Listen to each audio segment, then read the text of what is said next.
Bonjour. Le 22 février 2016 a été créée une structure dont le but initial et la finalité était le soutien à la cause séborgienne de la principauté de Séborga.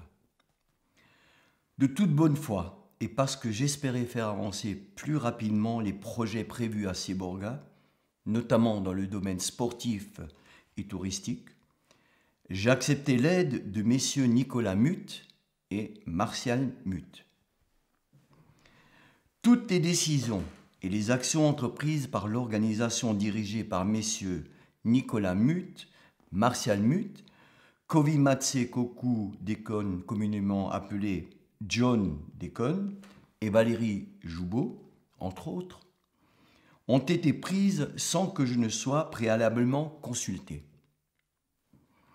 Je n'ai jamais assisté à une réunion avec les autres membres figurant dans l'organigramme visible sur les sites seborga-gouv.org ou principautédeséborga.info.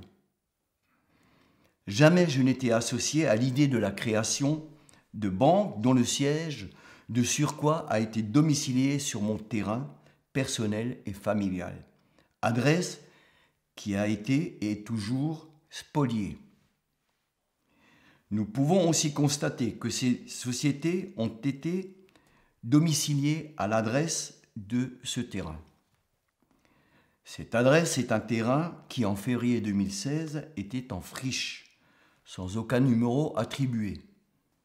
En italien, senza numero comunicato, d'où l'abréviation SNC. L'adresse actuelle contient toujours cette abréviation.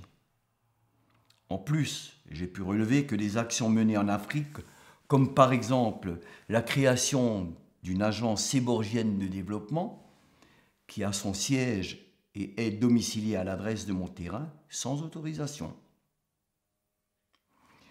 De nombreuses fois, j'ai demandé de retirer cette adresse des sites Internet, de ne pas utiliser cette adresse pour des transactions, accords ou contrats.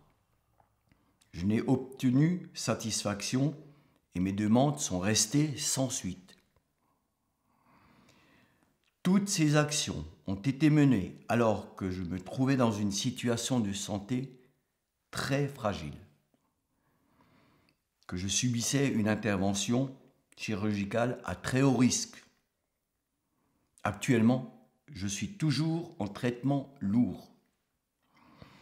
Je m'interroge aujourd'hui avec quels fonds les déplacements de ces hauts dignitaires ont été payés.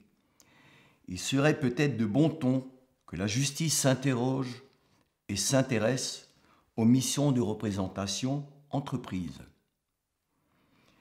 Mes sentiments envers Séborga ont toujours été sincères et honnêtes, et le sont toujours. Je ne souhaite en aucun cas offenser les Séborgiens, en continuant à soutenir une action dont les objectifs ne sont plus ceux qui avaient été fixés au départ. C'est pourquoi je me désolidarise totalement des actions entreprises par cette organisation dont je me demande qui la finance. Pour qui de droit, pour toute demande, correspondance concernant cette affaire, veuillez utiliser cette adresse mail seborga-juridique@gmail.com. Aucun renseignement ne sera communiqué par téléphone ou SMS. Je vous remercie de m'avoir écouté.